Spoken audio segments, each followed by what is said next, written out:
ಎಲ್ರಿಗೂ ನಮಸ್ಕಾರ. ನಮ್ಮ ಹಳ್ಳಿಯ ತೋಟದಲ್ಲಿ ಸ್ವಲ್ಪ ಹೊತ್ತು ಸುತ್ತಾಡಿಕೊಂಡು ಹಾಗೆ ಹಳ್ಳೀಲಿ ನಾನು ಏನೇನೆಲ್ಲ ಮಾಡಿದ್ದೀನಿ, ಅಡುಗೆ ರೆಸಿಪಿ ಆಗ್ಬೋದು, ಹಾಗೆ ಶಾಪಿಂಗ್ ಆಗ್ಬೋದು, ಎಲ್ಲನೂ ನಿಮಗೆ ತೋರಿಸ್ತೀನಿ. ಹಾಗೆ ಇದು ನಮ್ಮ ದುಗ್ಗಮ್ಮನ ಜಾತ್ರೆ ವಿಡಿಯೋ. ಸೊ ಪ್ರೀವಿಯಸ್ ವಿಡಿಯೋ ತುಂಬ 6 ಮಂತ್ ಆಯಿತು ಈ ವಿಡಿಯೋ ತೊಗೊಂಡು ಇವಾಗ ಅಪ್ಲೋಡ್ ಮಾಡ್ತಾಯಿದ್ದೀನಿ. ಸೊ ಜಾತ್ರೆ 2 ವರ್ಷಕ್ಕೊಂದ್ಸರಿ ನಡೆಯುತ್ತೆ. ಅಲ್ಲಿ ತುಂಬ ಜನ ನಮ್ಮ ಗಟ್ಟಿಮೇಳ ನೋಡಿದವರು, ಹಾಗೆ ರಾಧಾರಮಣ ಸೀರಿಯಲ್ ನೋಡಿದವರು, ಯೂಟ್ಯೂಬ್ ನೋಡ್ತಾ ಇರೋರು ಕೂಡ ತುಂಬ ಜನ ಮಾತಾಡಿಸ್ತಾ ಇದ್ದರು. ನಿಜಕ್ಕೂ ಕಲಾವಿದರಾಗಿ ನಾವು ಈ ಒಂದು ಪ್ರೀತಿನ ಪಡೆಯೋದಕ್ಕೆ ಪುಣ್ಯ ಮಾಡಿದ್ದೀವಿ ಅಂತಲೇ ಹೇಳ್ಬೋದು. ಸೊ ತುಂಬ ಖುಷಿ ಆಗ್ತಾಯಿತ್ತು ಅವರೆಲ್ಲ ಬಂದು ಮಾತಾಡ್ಸೋವಾಗ. ಹಾಗೆ ಜಾತ್ರೆಯಲ್ಲಿ ನಡ್ಕೊಂಡು ಹೋಗ್ತಾ ನಮ್ಮ ಅಕ್ಕ ವೀಡಿಯೋ ಮಾಡ್ತಾಯಿದ್ಲು. ಸ್ವಲ್ಪ ನನಗೆ ಮುಜುಗರ ಆಗ್ತಾಯಿತ್ತು ವೀಡಿಯೋ ತೊಗೊಳ್ಳೋವಾಗ. ಆ್ಯಕ್ಚುಲಿ ನಾನು ಎಲ್ಲೇ ಹೋದರೂ ಜಾಸ್ತಿ ವೀಡಿಯೋ ತೊಗೊಳ್ಳಲ್ಲ, ಅದೇನೋ ವೀಡಿಯೋ ತೊಗೊಳೋದಕ್ಕೆ ಸ್ವಲ್ಪ ನನಗೆ ಮುಜುಗರ ಆಗುತ್ತೆ. ಬಟ್ ಯಾರೆಲ್ಲ ನನ್ನನ್ನು ಮಾತಾಡ್ತಿದ್ರು, ಇಷ್ಟು ವರ್ಷ ಆಲ್ರೆಡಿ ನಾನು ಗಟ್ಟಿಮೇಳ ಬಿಟ್ಟು 2 ಇಯರ್ಸ್ ಆಯಿತು ಅನಿಸುತ್ತೆ. ಸೊ ಆದರೂ ನೆನ್ಪಿಟ್ಕೊಂಡು ಮಾತಾಡಿಸ್ತೀರಾ. ನಿಜಕ್ಕೂ ನಿಮ್ಮೆಲ್ಲರ ಪ್ರೀತಿಗೆ ನಾನು ಚಿರಋಣಿ ಅಂತ ಹೇಳ್ತೀನಿ.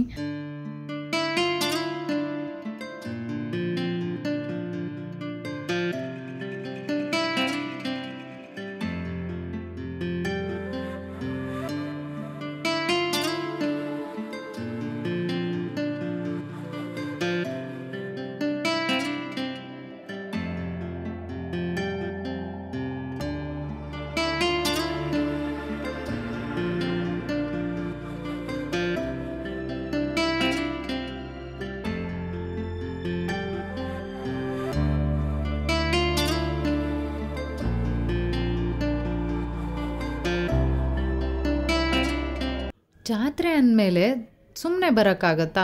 ಸೊ ಅಲ್ಲೇನಾದರೂ ತೊಗೊಂಡು ಬರಲೇಬೇಕು.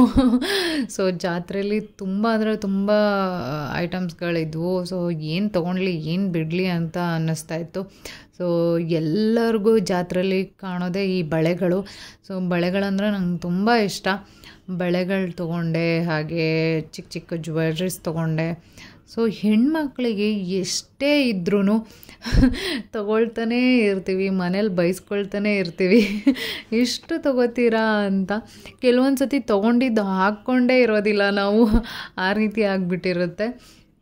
ಸೊ ಅದನ್ನೇ ಮನೇಲಿ ಬೈತಾ ಇರ್ತಾರೆ, ಎಷ್ಟೆಲ್ಲ ತೊಗೊಂಡಿರ್ತೀವಿ ಒಂದಾದರೂ ಹಾಕ್ಕೊಂಡಿರ್ತೀರಾ ಅಂತ.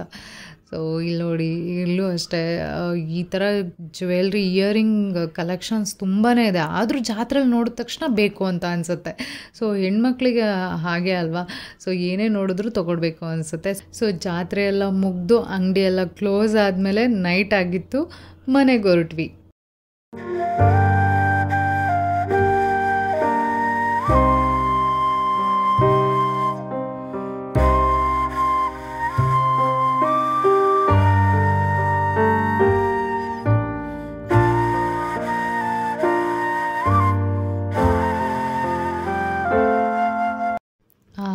ಈ ವಾತಾವರಣ ನೋಡ್ತಾ ಇದ್ದರೆ ಸ್ವರ್ಗ ಎಲ್ಲೂ ಇಲ್ಲ, ಈ ಹಳ್ಳಿಲೇ ಇದೆ ಅಂತ ಅನಿಸುತ್ತೆ.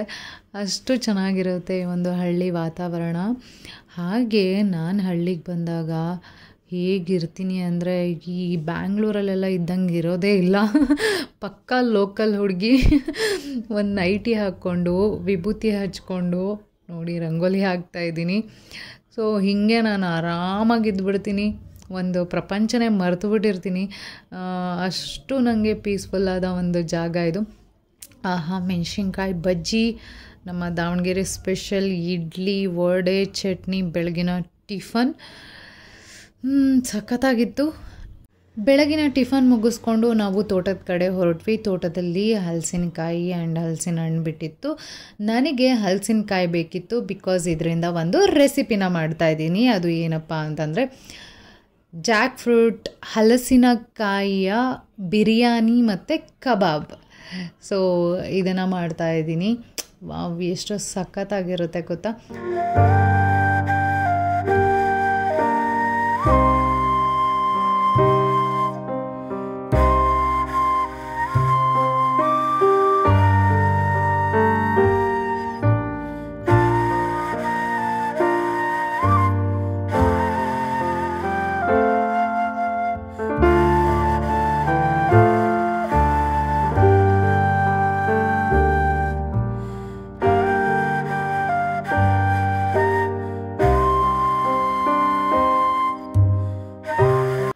ಮಧ್ಯಾಹ್ನದ ಊಟಕ್ಕೆ ಪ್ರಿಪ್ರೇಷನ್ ನಡೀತಾ ಇತ್ತು. ನಮ್ಮ ಅಕ್ಕಂದರು ಹಲಸಿನಕಾಯಿನ ಕ್ಲೀನ್ ಮಾಡಿ ಬಿಡಿಸ್ತಾ ಇದ್ದರು. ಸೊ ಇದನ್ನ ಹಲಸಿನಕಾಯಿ ಆಗಿರೋದ್ರಿಂದ ಸೊ ತೊಳೆಗಳನ್ನ ಬಿಡಿಸೋವಂಥ ಅವಶ್ಯಕತೆ ಇರಲ್ಲ. ಹಾಗೆ ಹೆಚ್ಚಿದ್ರೆ ಮೇಲ್ಗಡೆ ಎಲ್ಲ ಸಿಪ್ಪೆ ತೆಗೆದು ಹೆಚ್ಚಿದ್ರೆ ಸಾಕಾಗತ್ತೆ. ಬಟ್ ಆದ್ರೂ ಸ್ವಲ್ಪ ಕಷ್ಟ ಹಲಸಿನಕಾಯಿ ಬಿಡಿಸೋದು. ಕೈಗೆಲ್ಲ ಎಣ್ಣೆ ಹಚ್ಕೊಂಡು ನೀಟಾಗಿ ಬಿಡಿಸ್ಬೇಕು. ಹಾಗೆ ಅರಿಶಿನ ಮತ್ತು ಒಂಚೂರು ಉಪ್ಪು ಹಾಕಿ ನಾವು ನೀರಲ್ಲಿ ಇಟ್ಟಿದ್ದೀವಿ. ಅದರೊಳಗಡೆ ಈ ಒಂದು ಹಲಸಿನಕಾಯಿ ಬಿಡಿಸಿರೋದನ್ನು ಹಾಕಿ ಸ್ವಲ್ಪ ಸೋಕ್ ಮಾಡಿ ತೆಗೆದುಬಿಟ್ರೆ ಚೆನ್ನಾಗಿರುತ್ತೆ. ಬಟ್ ನೀವು ಯಾರೂ ಬೈಕೊಳ್ಬಾರ್ದು. ಏನಪ್ಪ ವಿಷಯ ಅಂದರೆ ಈ ರೆಸಿಪಿ ಏನು ಹಲಸಿನಕಾಯಿ ಕಬಾಬ್ ಮತ್ತು ಬಿರಿಯಾನಿ ಮಾಡಿರೋ ರೆಸಿಪಿ ಡಿಲೀಟ್ ಆಗಿಬಿಟ್ಟಿದೆ.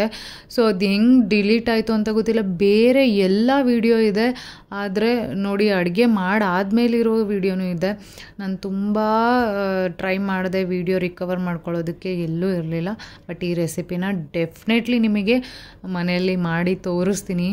ನೋಡಿ ಹಲಸಿನಕಾಯಿ ಕಬಾಬ್ ಮತ್ತು ಹಲಸಿನಕಾಯಿ ಬಿರಿಯಾನಿ ಸಖತ್ತಾಗಿತ್ತು ಗೊತ್ತಾ ರೆಸಿಪಿ. ಡೆಫಿನೆಟ್ಲಿ ನಿಮಗೋಸ್ಕರ ನಾನು ಮತ್ತೆ ಮಾಡೇ ಮಾಡ್ತೀನಿ. ಬೇಜಾರು ಮಾಡ್ಕೊಳ್ಬೇಡಿ ರೆಸಿಪಿನೇ ಇಲ್ಲ ಅಂತ. ಅದು ಆ್ಯಕ್ಚುಲಿ ನಾನು ಎರಡೆರಡು ಫೋನಲ್ಲಿ ವೀಡಿಯೋ ಮಾಡ್ಕೊಂಡಿದ್ದೆ. ಬಟ್ ಯಾವ ಇದರಲ್ಲಿ ಮಿಸ್ ಆಗಿದೆ ಗೊತ್ತಿಲ್ಲ. ನಂಗೆ ಏನು ಬೇಜಾರಾಗಿದ್ದು ಅಂದರೆ ಎಲ್ಲ ವೀಡಿಯೋ ಇದೆ, ಅಡುಗೆ ಮಾಡಿ ಬಡಿಸೋದು ಕೂಡ ಇದೆ, ಬಟ್ ಅಡುಗೆ ಮಾಡಿರೋ ರೆಸಿಪಿ ಎಲ್ಲೋಯ್ತು. ಬಟ್ ನನಗೆಷ್ಟು ಬೇಜಾರಾಗ್ತಿದೆ ಗೊತ್ತಾ. ರೆಸಿಪಿ ಕಬಾಬ್ ಮಾಡಿದ್ದು ಆ್ಯಂಡ್ ಬಿರಿಯಾನಿ ಮಾಡಿದ್ದು ಎಷ್ಟು ಚೆನ್ನಾಗಿತ್ತು ವಿಡಿಯೋ.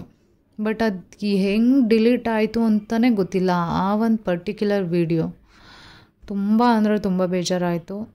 ಬಟ್ ಓಕೆ, ಅಲ್ಲೇ ತೊಗೊಂಡು ಆ ಹಲಸಿನಕಾಯಿನ ಕಟ್ ಮಾಡ್ಕೊಂಡು ಬಂದು ಮಾಡಿದ್ದು ತುಂಬ ಚೆನ್ನಾಗಿತ್ತು. ಬಟ್ ಓಕೆ, ಪರವಾಗಿಲ್ಲ. ನಿಮಗೋಸ್ಕರ ಇನ್ನೊಂದು ಸರಿ ನಾನು ಡೆಫಿನೆಟ್ಲಿ ಈ ಒಂದು ರೆಸಿಪಿನ ಕಂಪ್ಲೀಟಾಗಿ ತೋರಿಸ್ತೀನಿ. ನಿಮಗೆ ಈ ಒಂದು ಹಲಸಿನಕಾಯಿ ಕಬಾಬ್ ಮತ್ತು ಬಿರಿಯಾನಿ ರೆಸಿಪಿ ಬೇಕು ಅಂದರೆ ನನಗೆ ಕಮೆಂಟ್ ಮಾಡಿ ತಿಳಿಸಿ. ಡೆಫಿನೆಟ್ಲಿ ಬ್ಯಾಂಗ್ಳೂರಲ್ಲಿ ಹಲಸಿನಕಾಯಿ ಸಿಗೋದು ಸ್ವಲ್ಪ ಕಷ್ಟ. ಬ್ಯಾಂಗ್ಳೂರಲ್ಲಿ ನನಗೆ ಹಲಸಿನಕಾಯಿ ಸಿಕ್ಕರೆ ಡೆಫಿನೆಟ್ಲಿ ಈ ರೆಸಿಪಿ ಮಾಡ್ತೀನಿ. ಇಲ್ಲಾಂದರೆ ಹಳ್ಳಿಗೆ ಹೋದಾಗ ಈ ಒಂದು ರೆಸಿಪಿನ ಮಾಡಿ ತೋರಿಸ್ತೀನಿ.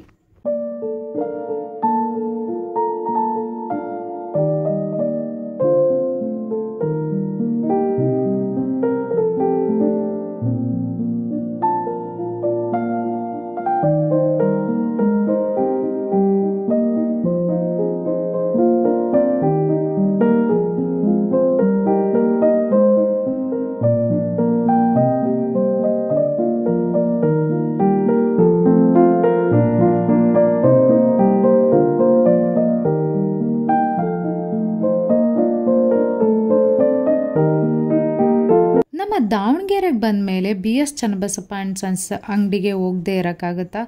ಖಂಡಿತ ಇಲ್ಲಿ ಸೀರೆಗಳು ಎಷ್ಟು ಚೆನ್ನಾಗಿರುತ್ತೆ ಅಂದರೆ and budget friendly, cheap and ಬೆಸ್ಟಾಗಿ ಸಿಗುತ್ತೆ. ಇಲ್ಲಿ ಜನಗಳು ನೋಡ್ತಾ ಇರ್ಬೋದು ನೀವು. ಇದು ಯಾವುದು ಏನಂತಾರೆ ಚಿಕ್ಕಪೇಟೆ ಅಥವಾ ಯಾವುದೋ ಒಂದು ಬಜಾರಲ್ಲ, ಅಷ್ಟು ಜನ ಇದ್ದಾರೆ ಅಂಗಡಿ ಒಳಗಡೆ. ಹಾಗೆ ಹಬ್ಬದ ಸೀಸನ್ನು ಕೂಡ ಅಲ್ಲ. ಇಷ್ಟು ಜನ ನೀವು ಯಾವುದಾದ್ರೂ ಅಂಗಡೀಲಿ ನೋಡಿದ್ದೀರಾ? ನಾವು ಎಲ್ಲ ಶಾಪಿಂಗ್ ಮುಗಿಸ್ಕೊಂಡು ಒಂದು ಎಷ್ಟು ಸೀರೆ ತೊಗೊಂಡ್ವೋ ನಮಗೆ ಗೊತ್ತಿಲ್ಲ. ನಮ್ಮ ಅಕ್ಕಂದರು ನಾವು ಎಲ್ಲ ಸೇರಿಕೊಂಡು ಸೀರೆಗಳನ್ನ ತೊಗೊಂಡ್ವಿ. ಒಂದಕ್ಕಿಂತ ಒಂದು ತುಂಬ ಅಂದರೆ ತುಂಬ ಚೆನ್ನಾಗಿತ್ತು. ಹಾಗೆ ನಾವು ತೊಗೊಂಡಿರೋ ಬಜೆಟ್ ಎಷ್ಟು ಕಡಿಮೆ ಅಂದರೆ ಈಗ ನೋಡ್ತಾ ಇರ್ಬೋದು, ನಾನು ವರಮಹಾಲಕ್ಷ್ಮಿಗೆ ಉಡಿಸಿರೋ ಅಂತಹ ಸೀರೆ. ಅದು ತುಂಬ ಅಂದರೆ ತುಂಬ ಕಡಿಮೆ, ಎಲ್ಲ 1000 ಒಳಗಡೆನೆ ಅಂತ ಅನ್ಬೋದು. 100 and 150, 250ಗೆಲ್ಲ ಸೀರೆ ತೊಗೊಂಡಿದ್ದೀನಿ ನಾನು. ಟೋಟಲ್ 1000 ಒಳಗಡೆನೆ, 500 rupees, 800, 1000, ಒಂದೇ ಒಂದು ನಾನು 1000 rupees ತೊಗೊಂಡಿದ್ದು.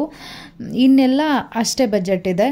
ನಾನು ಏನಾದರೂ 150, 200 ಸೀರೆ ಹಾಕಿದಾಗ ದಾವಣಗೆರೆಯಲ್ಲಿ ತೊಗೊಂಡಿದ್ದು ಅಂತ ಮೆನ್ಷನ್ ಮಾಡಿ ನಿಮಗೆ ಆ ಫೋಟೋನ ತೋರಿಸ್ತೀನಿ. ಎಷ್ಟು ಚೆನ್ನಾಗಿತ್ತು ಗೊತ್ತಾ.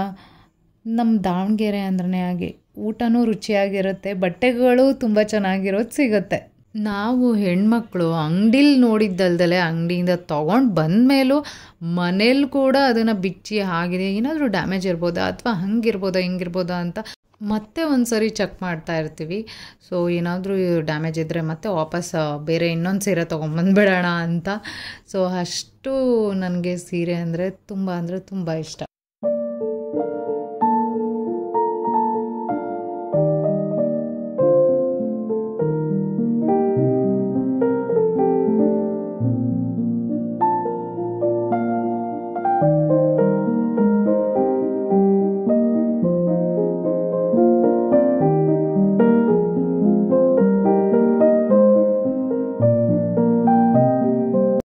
ಸೊ ಬಿಸಿಲು ತುಂಬ ಇದ್ದಿದ್ದರಿಂದ ನಮ್ಮ ಅಕ್ಕ ದೊಡ್ಡಮ್ಮ ಎಲ್ಲರೂ ಸೇರಿಕೊಂಡು ಹಪ್ಪಳ ಮಾಡ್ತಾಯಿದ್ರು. ನಾನು ಅವ್ರಿಗೆ ಸ್ವಲ್ಪ ಹೆಲ್ಪ್ ಮಾಡ್ತಾಯಿದ್ದೆ.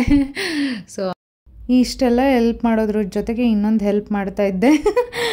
ಈ ಒಂದು ಹಪ್ಪಳದ ಮುದ್ದೆನ ತಿಂತಾಯಿದ್ದೆ. ವಾವ್, ಸಖತ್ತಾಗಿರುತ್ತೆ. ಕೈಗೆ ಎಣ್ಣೆ ಹಚ್ಕೊಂಡು ಆ ಒಂದು ಹಪ್ಪಳದ ಮುದ್ದೆನ ಕೈಗೆ ಹಿಂಗೆ ರೋಲ್ ಮಾಡ್ಕೊಂಡು ತಿಂತಾಯಿದ್ರೆ ಎಷ್ಟು ಮುದ್ದೆ ತಿಂತೀವೋ ಗೊತ್ತಿಲ್ಲ. ನೀವು ಈ ರೀತಿ ಹಪ್ಪಳ ಮಾಡೋವಾಗ ಮುದ್ದೆನ ತಿಂತೀರಾ? ಕಮೆಂಟ್ ಮಾಡಿ. ಸೊ ವಾತಾವರಣ ನೋಡಿ, ಹಿಂದೆ ತೋಟ, ಮಧ್ಯದಲ್ಲಿ ಮನೆ. ತುಂಬ ಸಿಟಿಲಿರೋರು ನಾವು ತುಂಬ ಮಿಸ್ ಮಾಡ್ಕೊತೀವಿ ಇವನ್ನೆಲ್ಲ. ಅದೇನೋ ಹೇಳ್ತಾರಲ್ಲ, ದೂರ ಬೆಟ್ಟದಲ್ಲಿ ಒಂದು ಮನೆ ಇರಬೇಕು, ಮನೆಯ ಸುತ್ತ ಹೂವು ಬಳ್ಳಿ ಹಾಸಿರಬೇಕು ಅಂತ. ಸೊ ಆ ರೀತಿ ನನ್ನ ಒಂದು ಕನಸು. ಅದು ಯಾವಾಗ ನನಸಾಗುತ್ತೋ ಗೊತ್ತಿಲ್ಲ. ಹಾಗೆ ನುಗ್ಗೆ ಸೊಪ್ಪು ನೋಡಿ ಎಷ್ಟೊಂದು ಬಿಟ್ಟಿದೆ. ಅದು ಟೆರೆಸ್ ಮೇಲೆ ಬಾಗೋಗ್ಬಿಟ್ಟಿದೆ. ಸೊ ಈ ನುಗ್ಗೆ ಸೊಪ್ಪನ್ನು ತಗೊಂಡೋಗಿ ಒಣಗಿಸಿ ಅದನ್ನು ಪೌಡ್ರ್ ಮಾಡಿಟ್ಕೊಂಡು ವಾರಕ್ಕೆ 1-2-3 ಸತಿ ಒಂದು ಟೀ ಗ್ಲಾಸಷ್ಟು ಕುಡಿತಾ ಇದ್ದರೆ ಎಷ್ಟು ಹೆಲ್ತ್ಗೆ ಒಳ್ಳೆಯದು ಗೊತ್ತಾ? ಹೆಲ್ತ್ಗೆ ಒಳ್ಳೆಯದು, ನಮ್ಮ ಹೇರ್ ಸ್ಕಿನ್ಗೂ ಕೂಡ ತುಂಬ ಒಳ್ಳೆಯದು. ನಿಮ್ಮನೆ ಹತ್ರ ಈ ರೀತಿಯಾದ ನುಗ್ಗೆ ಸೊಪ್ಪಿದ್ರೆ ಯಾರೂ ದಯವಿಟ್ಟು ಹಾಗೆ ಬಿಡಬೇಡಿ. ಅದನ್ನು ಅಟ್ಲೀಸ್ಟ್ ಏನಾದರೂ ಸೊಪ್ಪಿನ ಪಲ್ಯ, ಸಾಂಬಾರು ಅಥವಾ ಸ್ಟೋರ್ ಮಾಡಿಟ್ಕೊಳ್ಳೋದಾದರೆ ಒಣಗಿಸಿ ಇಟ್ಕೊಳ್ಳಿ. ಶುಗರ್ ಇರೋರಿಗೂ ಕೂಡ ತುಂಬ ಒಳ್ಳೆಯದು. ಆಲ್ಮೋಸ್ಟ್ ಎಲ್ರಿಗೂ ಇದು ಒಂದು ಒಳ್ಳೆ ಬೆನಿಫಿಟ್ ಇದೆ ಒಂದು ನುಗ್ಗೆ ಸೊಪ್ಪಿಂದ. ನಾವು ಬ್ಯಾಂಗ್ಳೂರಿಗೆ ಹೊರಡೋ ಅಂಥ ಸಮಯ ಆಯಿತು. ಸೊ ನೋಡಿ, ನಮ್ಮ ಹಳ್ಳಿ ಕಡೆ ಎಲ್ಲ ಹೆಂಗೆ ಅಂದರೆ ಚೀಲ ತುಂಬ ಕಟ್ಟಿ ಕಳಿಸ್ತಾರೆ ನಮಗೆ. ಏನೇ ಇದ್ರೂ ಅದು ತೊಗೊಳ್ಳಿ, ಇದು ತೆಂಗಿನಕಾಯಿ ತೊಗೊಳ್ಳಿ, ಆಮೇಲೆ ಅಕ್ಕಿ ತೊಗೊಳ್ಳಿ, ಇನ್ನು ಏನೇನು ಬೆಳೆದಿರ್ತಾರೋ ಎಲ್ಲದೂ ಗಾಡಿಗೆ ತುಂಬಿಸ್ಬಿಡ್ತಾರೆ. ಅಷ್ಟು ವಿಶಾಲವಾದ ಮನಸ್ಸು ನಮ್ಮ ಹಳ್ಳಿಯವ್ರದ್ದು. ನಾನಂತೂ ಪಾಲಿಶ್ಡ್ ಅಕ್ಕಿನ ಊಟ ಮಾಡಲ್ಲ, ಹೊಲದ ಅಕ್ಕಿನೇ ಊಟ ಮಾಡೋದು. ಸೊ ಇಷ್ಟು ತುಂಬಿ ಕಳಿಸ್ತಾ ಇದ್ದಾರೆ ನಮ್ಮ ಹಳ್ಳಿಯಿಂದ. ನೀವು ಹಳ್ಳಿಗೆ ಹೋದಾಗ ಅಥವಾ ನಿಮ್ಮೂರಿಗೆ ಹೋದಾಗ ಇದೇ ರೀತಿ ಕಳಿಸ್ಕೊಡ್ತಾರಾ? ನನಗೆ ಕಮೆಂಟ್ ಮಾಡಿ.